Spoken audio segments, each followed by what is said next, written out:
Unlimited Jayashree vlogs. నేను ఈరోజు egg rice చేయాలనుకున్నానండి. చేస్తాం రండి. స్టవ్ వెలిగించుకొని ఒక కడాయి పెట్టుకున్నానండి. అందులో నూనె వేస్తున్నాను. నూనె కాగిన తర్వాత 4 ఎర్రగడ్డలు పచ్చిమిరపకాయలు అందులో వేసినానండి. వేగుతూ ఉంటుంది, అది మనం సన్న మంటలో వేగించాలి. ఎర్రగడ్డలు పచ్చిమిరపకాయలు వేగుతున్నాయి. ఇప్పుడు నేను సొంటి వెల్లుల్లి పేస్ట్, అల్లం వెల్లుల్లి పేస్ట్ వేసినాను 1 స్పూను. ఉప్పు కొద్దిగా వేస్తున్నాను చూడండి. మరి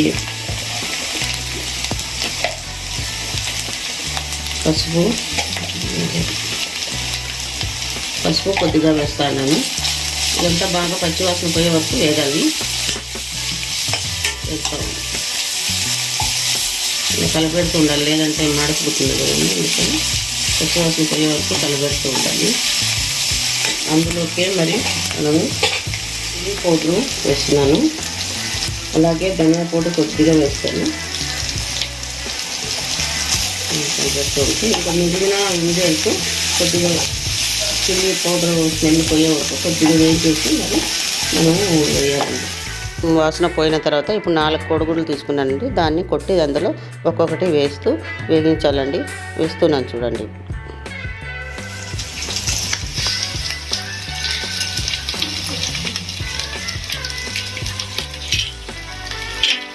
గుడ్లు వేసిన తర్వాత కొద్దిసేపు 1 నిమిషం ఇవ్వాలండి.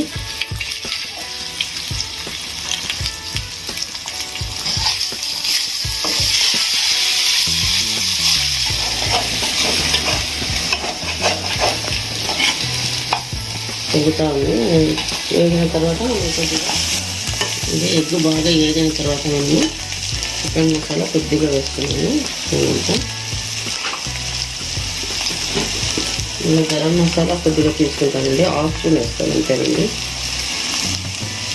వేసి మనం బాగా కలపాలి.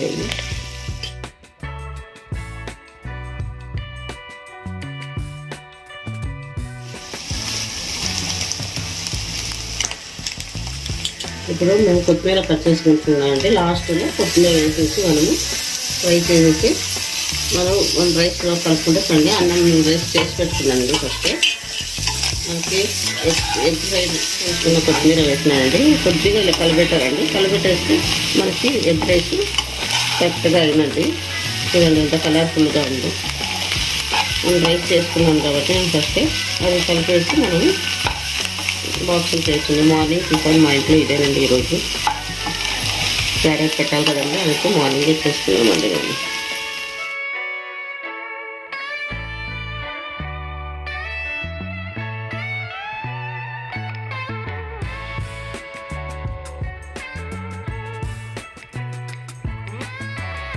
ఎంతో రుచికరమైన ఎగ్ రైస్ రెడీ అయిందండి.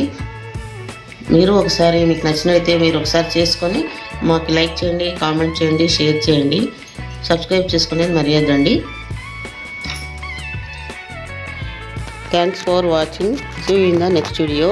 ನೀವು ఇలాగే మాకు సపోర్ట్ చేస్తూ ఉండండి. కొత్త వెరైటీ రెసిపీస్ అన్నీ వేస్తూ ఉంటాం, చూడండి.